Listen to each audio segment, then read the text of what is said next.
God bless you, wonderfully and fearfully made people of God. Welcome to my channel where I share my personal work with the Holy Spirit. And whatever the Holy Spirit wants me to share with you, I come here to share it. And for you to see this video right now, I know that the Holy Spirit really wants to speak to you about your destiny. Your destiny, fulfilling your destiny is very important to the Lord. I want to tell you, to fulfill your destiny is very important to the Lord. One day I was just meditating and I was praying in the spirit, and the Lord opened my eyes and I saw like someone dragging another person. When I saw it, I was asking the Lord, what is the meaning of this vision?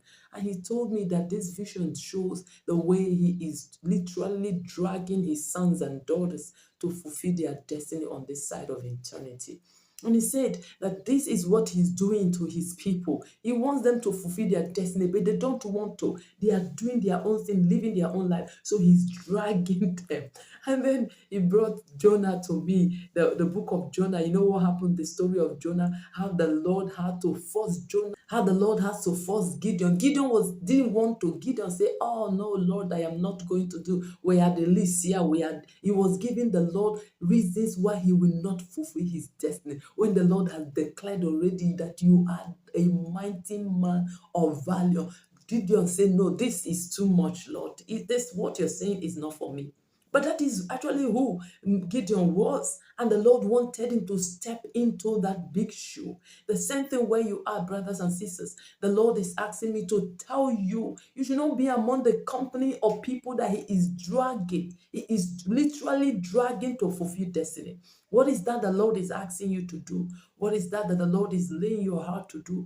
Begin to do it. That is how you fulfill your destiny.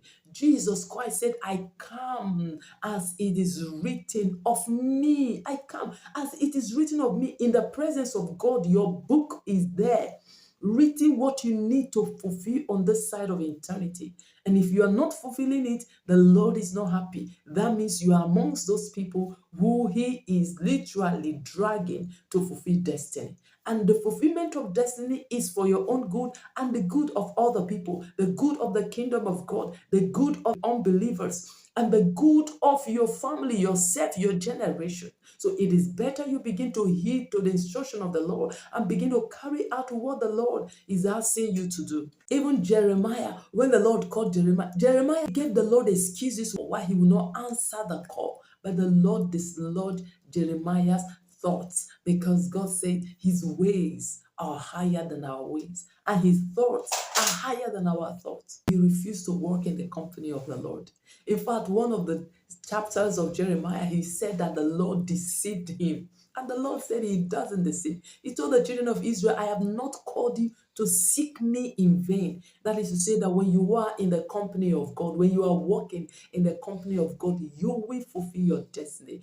You will be blessed. Your generations will be blessed. All the people around you will receive from you. So the Lord does not want you to join in the company of those He is dragging to fulfill destiny. God wants you to be the one to respond when He is calling you. He doesn't want you to be in that company of dragging, as I said before. He doesn't want to drag you. He doesn't want you to be in the company of the people He's dragging. He said in the book of Isaiah chapter 1 verse 8, if you are willing and obedient, willingness, He wants that willingness that, okay, He has called you to do this, and then you willingly respond, you obey, you willingly respond to Him, you obey His instruction and begin to fulfill your destiny. That's what the Lord said. And He said that if you're willing and obedient, you will eat the good. So you see, He is not asking you to seek Him in vain. He is not asking you to do anything for Him in vain. Whatever He's asking you to do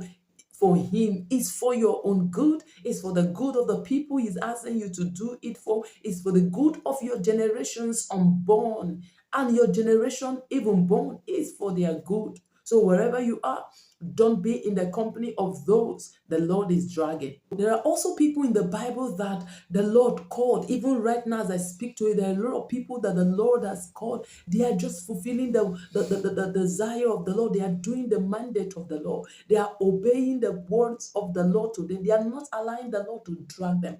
Wherever the Lord says, they just respond. People like Abraham, the Lord spoke to him. The Lord called Abraham. Abraham responded. He didn't even know where he was going to, but he just follow the Lord. The same thing with Joseph was called to live a life of purity. He ran away from the enemy. He ran away from the one that wanted to defile his garment of purity. That was a call upon his life, a call of purity. Some of us, when we think that the Lord is calling us, we think that the Lord is calling us to preach the word. That is his word. We think that the Lord is calling us to sing.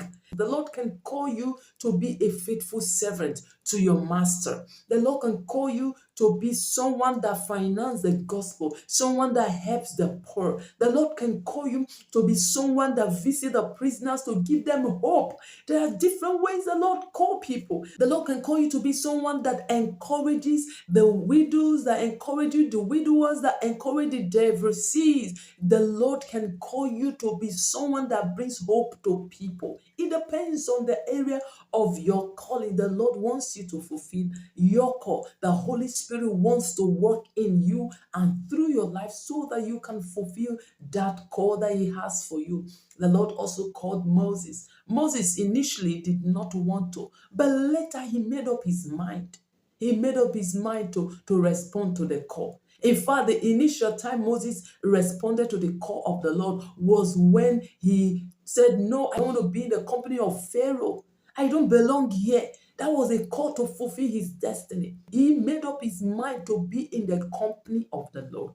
Brothers and sisters, whose company are you in? Are you in the company of the Lord, working for the Lord, fulfilling your destiny? Or are you in the company of the people that the Lord is dragging to fulfill destiny? The Bible says that nature, people all over the world, they are waiting for your manifestation, the manifestation of your gift, the manifestation of your calling. And your calling, your gift cannot manifest if you are not responding to the Lord. You have to begin to respond. I want to encourage you. What is that the Lord has called you to?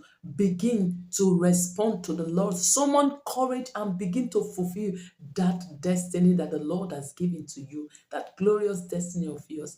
He has not called you to seek Him in vain. He's going to bless you. He's going to turn your life around. He's going to do things that you least expect. But I tell you that it's not going to be easy, but He will always be with you. Always, always. If you're listening to me and you know you have not given your life to Jesus Christ, you fulfilling your destiny is going to be very difficult. Because even if by chance, let's say by chance you fulfill your destiny, what about your place in eternity? So I bring you this salvation message wherever you are. Give your life to Jesus Christ. It's just a simple prayer. Lord Jesus Christ, I'm a sinner. I want to be your child. Take me as your child. Help me to please you. Thank you for accepting me into your beloved. In Jesus' name I pray. Amen. That is simple. You begin to work out your salvation with fear and trembling. Dearly beloved sons and daughters, remember that you are wonderfully and fearfully made by God. Carry yourself as someone that is royalty. Until I come your way again, remain blessed.